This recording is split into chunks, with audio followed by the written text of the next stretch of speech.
Radio Kantipur, radio राष्ट्रको।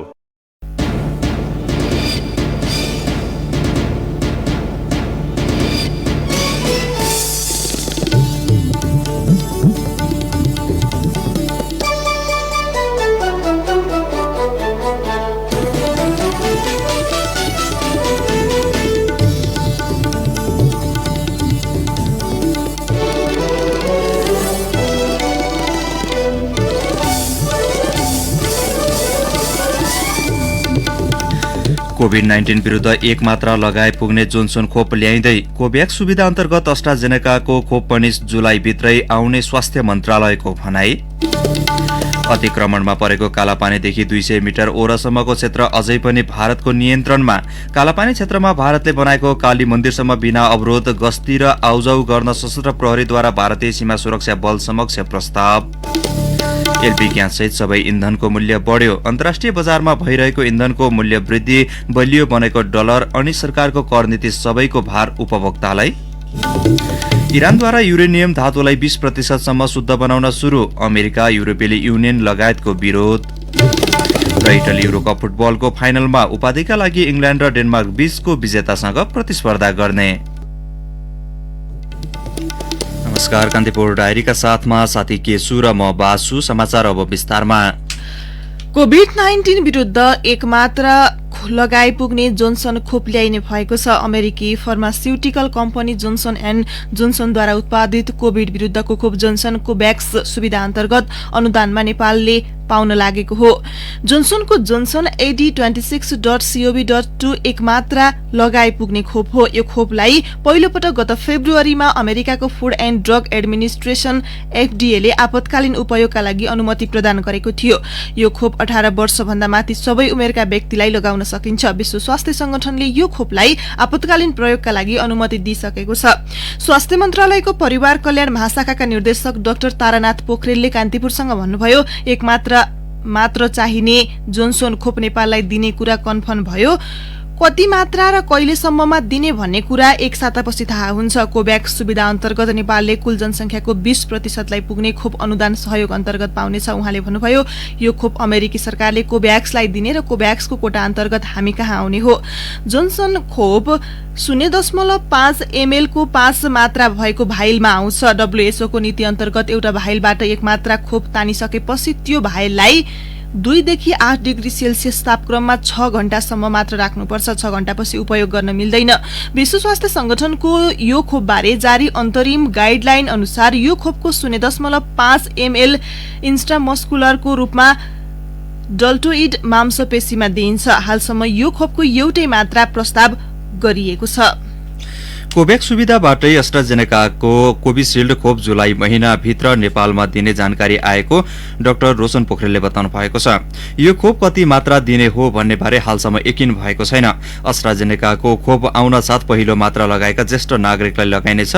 65 वर्ष माथिकाका लागि गत फागुन 23 देखि शुरू भएको खोप अभियान अन्तर्गत करिब 13,60,000 जनाले कोभिसिल्ड खोपको पहिलो मात्रा लगाएका छन्। उनीहरूले दोस्रो मात्रा लगाउन पाएका छैनन्। अक्सफोर्ड एस्ट्राजेनेका द्वारा विकसित AZD1222 खोपलाई Serum Institute of India SII ले भारतमा कोभिसिल्डको नाममा उत्पादन गरिरहेको छ। कोभ्याक्स सुविधा अन्तर्गत हालसम्म नेपालले 3,48,000 मात्रा कोभिसिल्ड खोप पाएको छ। कोभिसिल्ड खोप भारतमा 20 लाख खरिद गरिएकोमा हालसम्म आधा मात्रै नेपालले पाएको छ। भारतले अनुदानमा छुट्टै 10 लाख मात्रा खोप दिएको थियो। डाक्टर पोखरेलले भन्नुभयो, पहिले जस्तै न्यूनतम 3.5 देखि 15 लाख मात्रासम्ममा कति दिने हो यकिन भएको छैन। कोभ्याक्सलाई जति उपलब्ध हुन्छ त्यस अनुसार नै हामीले पाउने हो। यसैबीच पछिल्लो 24 घण्टामा 12,585 जनाको परीक्षण गर्दाखेरि 2,634 जनामा कोरोना संक्रमण पुष्टि भएको छ। सोही अवधिमा 15 जनाको मृत्यु भएको र 1,565 जना संक्रमण मुक्त भएका छन्।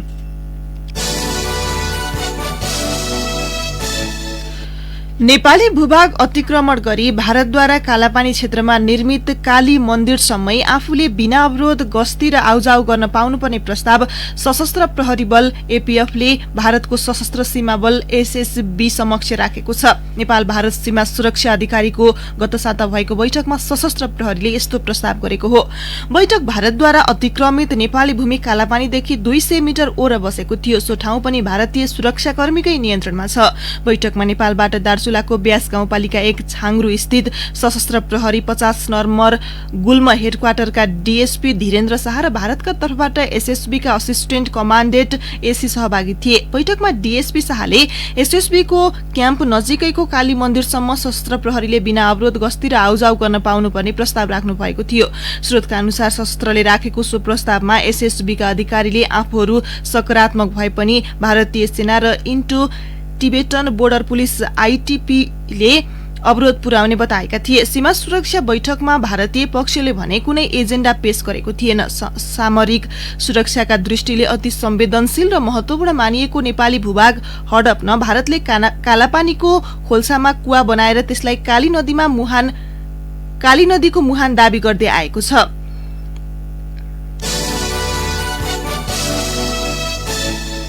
नेपाल आयल निगमले खाना पकाउने एलपी ग्यास सहित सबै इन्धनको मूल्य बढाएको छ। अन्तर्राष्ट्रिय बजारमा इन्धनको मूल्य बढेको दावी गर्दै निगमले ग्यासको मूल्यमा प्रति सिलिन्डर 25 रुपियाँ, पेट्रोलमा 2 रुपियाँ, डिजेल र मट्टीतेलमा 2 रुपियाँ बढाएको हो। निगमका प्रवक्ता विनोदमणि उपाध्यायले भन्नुभयो, भारतीय आयल कर्पोरेसन आईओसीले जुलाई 1 मा पठाएको नयाँ मूल्य सूची अनुसार 15 दिनमा 1 अर्ब 10 करोड़ रुपियाँ घाटा हुने देखिन्छ।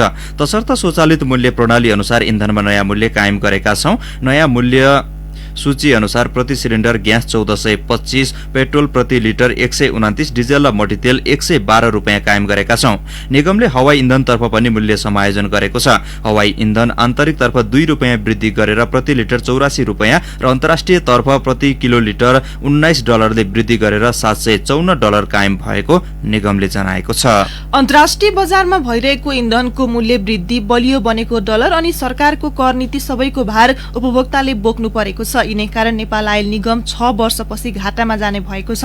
2071 असोज 13 बाट पेट्रोलियम पदार्थमा स्वचालित मूल्य लागू भएपछि निगम लगातार नाफामा थियो। 6 वर्ष लगातार नाफामा रहेको निगम चालू आर्थिक वर्षमा भने करिब 4 अर्ब नोक्सानमा पुग्न लागेको छ।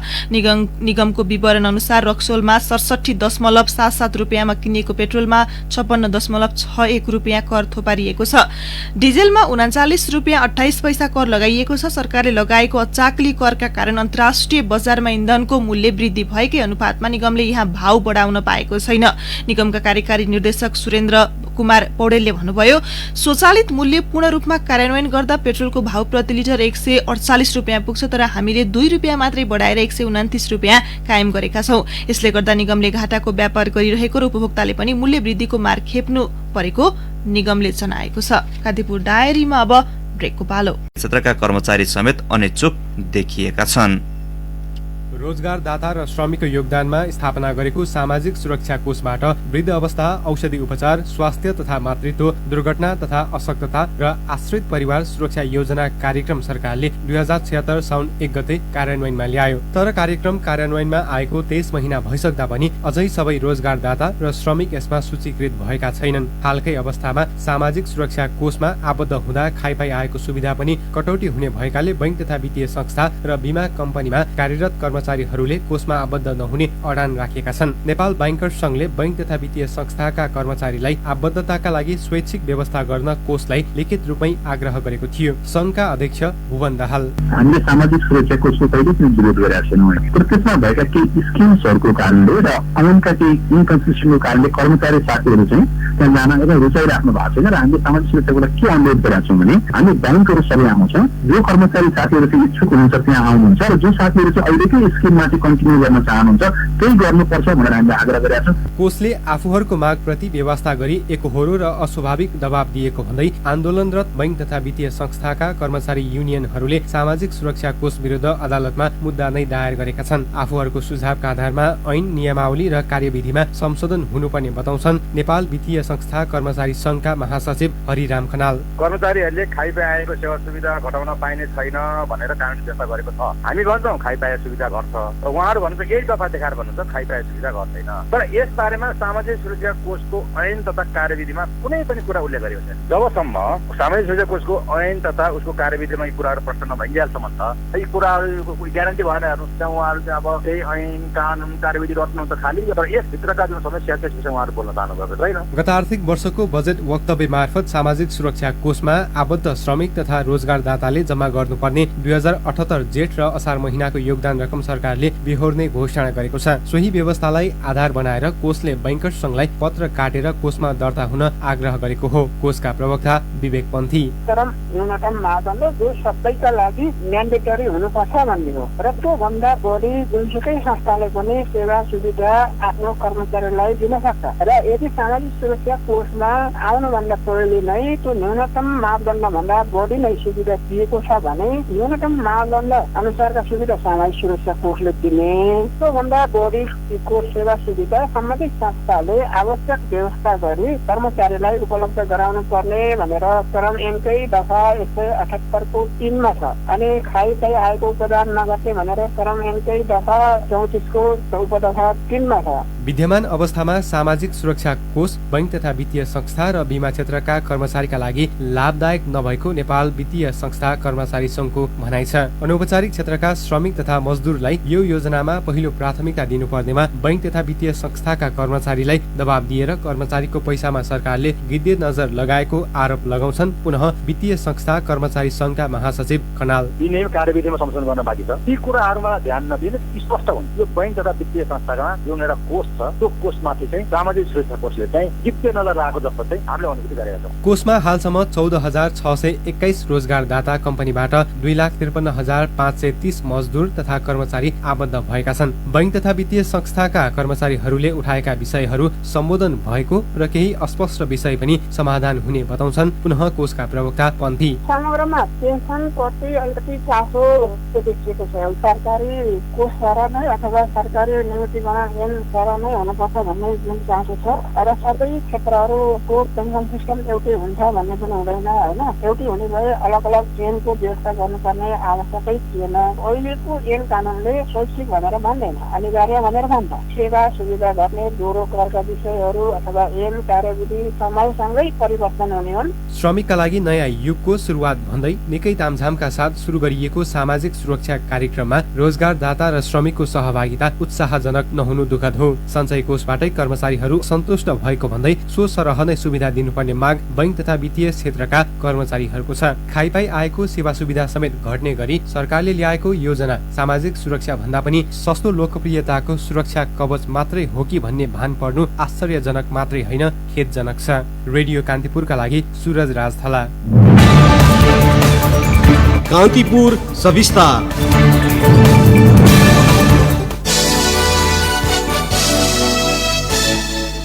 यो वर्ष मनसुनको पहिलो महिना जुनमै औसत भन्दा बढी वर्षा भएको छ। विगतमा मनसुनको पहिलो महिना मनसुन यति धेरै सक्रिय हुँदैनथ्यो। मनसुन सुरु भए लगतै लगातार भएको वर्षाले सिन्धुपाल्चोकको मेलम्ची, हेलम्बु, मनाङ, मुस्ताङमा बढी क्षति गरेको छ। यसपालि जेठ 28 जुन 11 मा मनसुन भित्रिएको थियो। नेपालमा सामान्यतया जुन 10 मा मनसुन भित्रिएर करिब 100 दिन वर्षा हुन्छ। मनसुन अवधिमा दिनहु वर्षा हुनै पर्छ भन्ने चाहिँ छैन। जुन महिनाभरिमा औसत सन् 1991 यता 271.6 मिलिमिटर वर्षा हुने गरेकोमा यो वर्षको जुनमा करिब 3 सातामा 379.5 मिलिमिटर वर्षा भएको जल तथा मौसम विज्ञान विभागकी वरिष्ठ मौसमविद इन्दिरा कणेलले बताउनुभयो।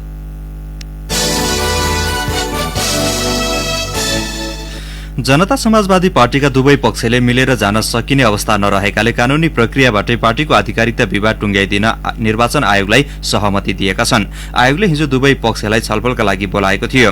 आयोगले पार्टीभित्रको विवाद आपसी छलफलबाट समाधान गर्ने मौका दुवै पक्षलाई दिएको थियो, तर दुवै पक्षले अब मिलेर जान सकिने सम्भावनालाई इन्कार गरेका छन्। पार्टीका दुईजना अध्यक्ष महन्त ठाकुर र उपेन्द्र यादव पक्षबीच चर्किएको विवाद विभाजनको तहमा पुगेको हो। यादवले पार्टीको आधिकारिकतामाथि दावी गर्दै आयोगमा असार 3 मा निवेदन दिएपछि आयोग त्यसको प्रक्रियामा प्रवेश गरेको हो।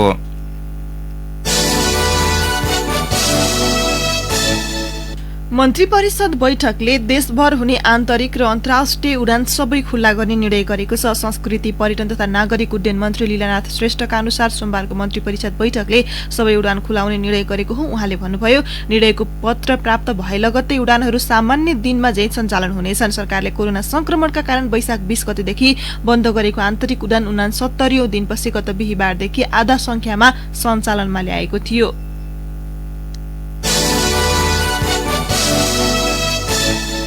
चीनका राष्ट्रपति सी जिनपिङले हिजो नेपालसहित 160 भन्दा बढी मुलुकका करिब 500 राजनीतिक पार्टीका नेताहरूको भर्चुअल सम्मेलन गरेर चिनिया कम्युनिष्ट पार्टी सीपीसीले 100 वर्षमा गरेको उपलब्धि र आगामी बाटोबारे जानकारी गराउनु भएको छ। सीपीसीका महासचिव समेत रहेका सीले राजनीतिक दलहरू जनउत्तरदायी हुनुपर्ने र मानव जातिको हितमा काम गर्नुपर्ने उल्लेख गर्नु भएको थियो। सीपीसीको शतवार्षिकीका अवसरमा सीले जनताका लागि सुखमय जीवन सिर्जना गर्नु नै राजनीतिक पार्टीको कार्यभार भन्ने विषयमा सम्बोधन गर्नु भएको हो।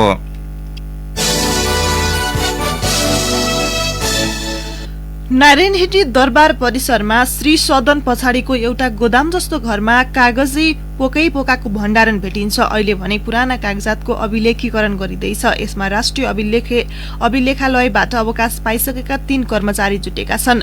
नारायणहिटी दरबार संग्रहालयका कार्यकारी निर्देशक भेष नारायण दाहालले भन्नुभयो, 2063 सालको राजनीतिक परिवर्तनपछि र राजदरबारबाट तत्कालीन राजा ज्ञानेन्द्र बाहिरिएपछि यहाँका असंख्य कागजात र ऐतिहासिक महत्वका शोध सामग्री यसै अल्पत्र राखिएको पाइयो। कतै कुनै भण्डार कोठामा त कतै भान्सातिर राखिएका कागजात फेला पारेर खोज तलास थालेका छौं। कागजातको टिपोट उतार्न 2 वर्ष यता सक्रिय हीरारत्न बज्राचार्यले राजकाजमा चलेका वीरता र मोहीको हिसाब सतुङ्गलदेखि साँकुसम्मको राजकीय जग्गा जमिनको भोग चलन सम्बन्धी कागजात पाइएको जानकारी दिनुभयो।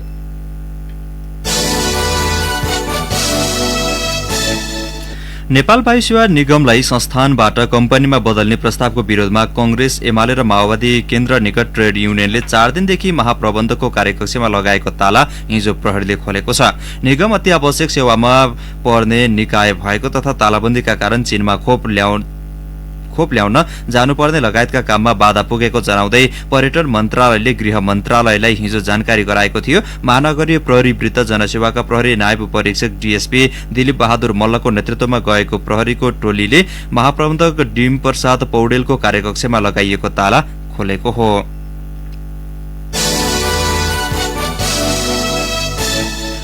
सरकारले समयमै रासायनिक मल ल्याउन नसक्ने सैलुङ इन्टरप्राइजेस र मुक्तिनाथ कृषि कम्पनी लिमिटेडलाई कालो सूचीमा राखेको छ। प्रधानमन्त्री तथा मन्त्री परिषदको कार्यालय अन्तर्गत रहेको सार्वजनिक खरिद अनुगमन कार्यालयले हिजो सूचना प्रकाशन गरेर दुवै कम्पनीलाई कालो सूचीमा राखेको हो। कृषि सामग्री कम्पनी लिमिटेडले कालो सूचीमा राख्न लेखी पठाएपछि कार्यालयले 2 वर्षका लागि कालो सूचीमा राखेको। सस्तोमा ठेका परेका यी कम्पनीले मल आयात नै गरेनन्। कान्तिपुर डायरीमा पुनः ब्रेकको पालो।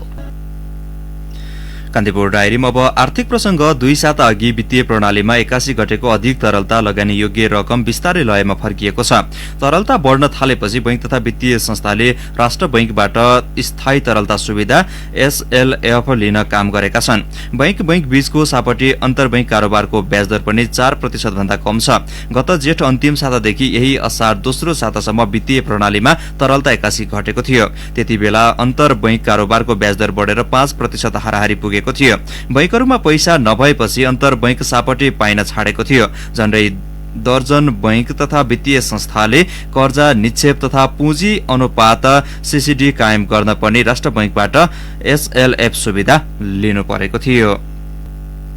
माथिल्लो तामाकोसे निर्माणमा ढिलाइको कारक बनेको भारतीय company Texmaco railway and engineering प्रालीसँग आयोजनाले ठेक्का रद्द गरेको छ। आयोजनाको लट 2 अन्तर्गत हाइड्रो मेकानिकल उपकरण जडानको जिम्मेवारी पाएको भारतीय कम्पनीको ढिलासुस्तीका कारण आयोजना निर्माणमा ढिलाइ भएको थियो। आयोजनामा सन्तोषजनक काम नगरेपछि असार 15बाट लागू हुने गरी सम्झौता रद्द गरिएको अपर तामाकोसे हाइड्रो पावर लिमिटेडका अध्यक्ष एवं नेपाल विद्युत प्राधिकरणका कार्यकारी निर्देशक हितेन्द्र देव साक्यले जानकारी दिनुभयो।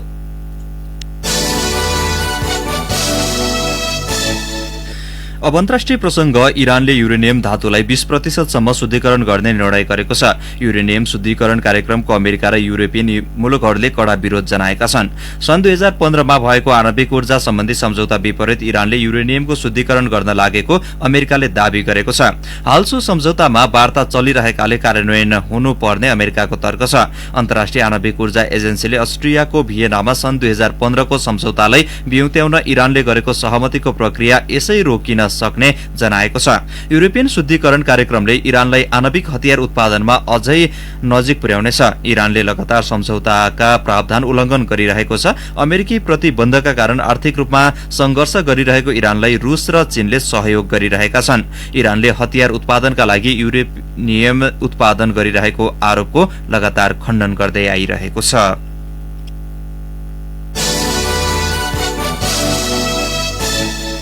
अब खेल प्रसंग। इटली युरोकप फुटबलको फाइनलमा पुगेको छ। स्पेनलाई पेनाल्टी सुटआउटमा हराउँदै इटलीले युरोकप फुटबलको फाइनलमा स्थान बनाउन सफल भएको हो। 1-1 को बराबरीमा निर्धारित समय सकिएर थप समयमा समेत गोल हुन नसकेपछि खेल पेनाल्टी सुटआउटमा धकेलिएको थियो। 60औं मिनेटमा इटलीका लागि फेडरिको चिएसाले अग्रता दिलाए पनि अल्भारो मोराताले स्पेनका लागि 80औं मिनेटमा गोल गर्दै खेललाई बराबरीमा पुर्याएका थिए। स्पेनका ड्यानियल ओल्मो र जेरार मोरेनो पेनाल्टीमा चुकेपछि इटलीले फाइनल यात्रा तय गरेको हो। अब इटलीले डेनमार्क र इंग्ल्यान्ड बीचको आज हुने खेलको विजेतासँग खेल्नेछ, जससँग इटली लगातार 33 खेलमा अविजित रहेको छ। अब युरोकप स्पेशल। युरोकप विशेषमा यहाँलाई स्वागत छ। आज हामी यो संस्करणको अन्तिम सेमिफाइनल अर्थात् इङ्ल्यान्ड र डेनमार्क बीच हुने खेलको प्रिभ्यू लिएर आएका छौं। युरोको सह आयोजक इङ्ल्यान्ड र यो संस्करण सरप्राइज प्याकेजको रूपमा उदाएको स्क्यान्डिनेभियन राष्ट्र डेनमार्क बीचको सेमिफाइनल भिडन्त धेरै कोणबाट रोचक हुनेछ। फुटबलको मुख्य प्रतियोगितामा यी दुई टोली बीच तेस्रो पटक भिडन्त हुन लागेको हो। सन् 2000 को विश्वकपको दोस्रो चरणमा इङ्ल्यान्डले 3-0 को जित दर्ता गरे पनि 1992 को युरोको समूह चरणमा यी दुईले गोलरहित बराबरी खेलेका थिए। सो संस्करणको उपाधि डेनमार्कले जितेको थियो। तर वेम्बली रंगशालामा भएका 7 मध्ये 5 भेटमा इङ्ल्यान्ड विजयी भएको तथ्यले डेनमार्क आज सचेत रहनेछ। संयोग के छ भने सबै 7 खेलको नतिजा 1-0 गोल अन्तरमा नै निस्किएको थियो। त्यसैले चौथो पटक सेमिफाइनल खेल्न लागेको डेनमार्क युरो यात्रालाई यादगार बनाउने योजनामा छ। डेनमार्कले यसअघि 1964, 82 र 92 मा सेमिफाइनल खेलेको थियो। इंग्लिश प्रशिक्षक गारेथ साउथगेट 1996 को युरोको सेमिफाइनल नतिजा फ्रान्सलाई सुम्पेको 25 वर्ष अघिको कथालाई सच्याउन टोली सक्षम रहेको दावी गर्छन्। इंग्ल्यान्ड फुटबलको दुई मुख्य प्रतियोगितामा लगातार दोस्रो पटक सेमिफाइनल खेल्न लागेको टोली हो। 2018 को रुस विश्वकपमा पनि इंग्ल्यान्ड सेमिफाइनलसम्म पुगेको थियो। क्रोएसियाको तगारो हटाउन असफल इंग्ल्यान्ड यसपटक युरोमा डेनिस तगारो पन्छाएर फाइनल पुग्न चाहन्छ। फर्ममा फर्किएका ह्यारी केन र ह्यारी मग्वायर र पहिलो अन्तर्राष्ट्रिय गोल गरेका जोर्डन हेन्डरसनको प्रदर्शनबाट फ्री लायन्स हौसिएको छ। त्यसमाथि इंग्ल्यान्डले पछिल्ला 7 खेलमा कुनै गोल नखाएको तथ्याङ्क उसको मनोबल बढाउन पनि पर्याप्त छ। उता डेनमार्कले सेमिफाइनलमा कसैलाई बढी मिस गर्नेछ भने क्रिस्टियन एरिक्सन नै हुनेछन्।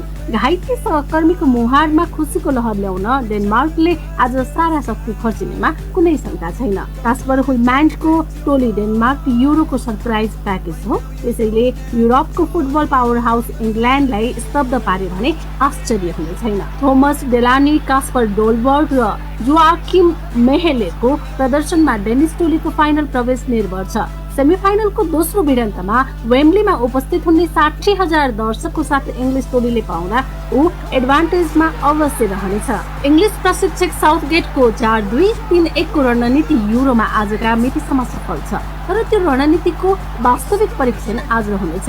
जाडुन साँचो र बुकायो साका, डेक्लन राइस र केल्भिन फिलिप्सको उपलब्धता इंग्लिश टोलीका लागि बोनस हो। डेनिस टोलीमा पनि चोटको खासै पिरलो छैन। चेक रिपब्लिक विरुद्ध बेन्चमा रहेका युसुफ पौल्सेनले आज पनि पहिलो 11 मा स्थान बनाउन संघर्ष गर्नुपर्नेछ। ड्यानियल वासले पनि सुरुवातबाटै मैदान ओर्लिन मौका नपाउँदा जेन्स स्ट्रिगर लार्सनले मिडफिल्डमा स्थान पक्का गर्नेछन्। कप्तान सिमोन कायर पनि पूर्ण फिट हुँदा डेनिस टोलीको रक्षा पंक्ति थप मजबुत हुनेछ। यस्तोमा क्वार्टर फाइनलमा उतारेको टोलीमा कुनै परिवर्तन नगरे होलम्यान्डले बुधबार मध्यरात ओह्राले आश्चर्य हुने छैन। सेमिफाइनलको दोस्रो भिडन्तलाई धेरैले डेनमार्कको पेस र इङ्ल्यान्डको अनुभवको प्रतिस्पर्धाका रूपमा हेरेका छन्। तर बेन्चबाट आएर समेत गोल गर्ने क्षमता इंग्लिश टोलीमा रहेकाले डेनिस टोली दबावमा पर्न सक्छ। यस्तोमा डेनमार्कले अतिरिक्त समयसम्म खेल धकेले पनि नतिजा आफ्नो पक्षमा पार्न नसक्ने फुटबल पण्डितहरूको भविष्यवाणी छ। यी दुई बीचको खेल राति 1:15 बजे लन्डनको वेम्बली रङ्गशालामा हुनेछ। अब मौसम सम्बन्धी जानकारी। काठमाडौँ उपत्यका लगायत देशभर मौसम पूर्ण बदली हुने मौसम पूर्वानुमान महाशाखाले जनाएको छ। मनसुनी वायुको प्रभावका कारण बागमती, गण्डकी, लुम्बिनी, कर्णाली, सुदूरपश्चिम प्रदेश, प्रदेश 1, प्रदेश 2 का केही स्थानहरूमा हल्कादेखि मध्यम वर्षाको सम्भावना रहेको छ। केही बेर अघि 21 डिग्री सेल्सियस मापन गरिएको काठमाडौँ उपत्यकाको अधिकतम तापक्रम आज 28 डिग्री सेल्सियससम्म पुग्नेछ। सूर्योदय बिहान 5:14 भयो भने सूर्यास्त साँझ 7:03 हुनेछ। हौसले प्रसङ्गसँगै कान्तिपुर डायरीको यो बुलेटिन अहिलेलाई यहीँ सकिन्छ। साथी केशु र म बासु बिदा हुन्छौँ। नमस्कार। सूचना र मनोरञ्जनको सम्वाहक रेडियो राष्ट्रको रेडियो कान्तिपुर।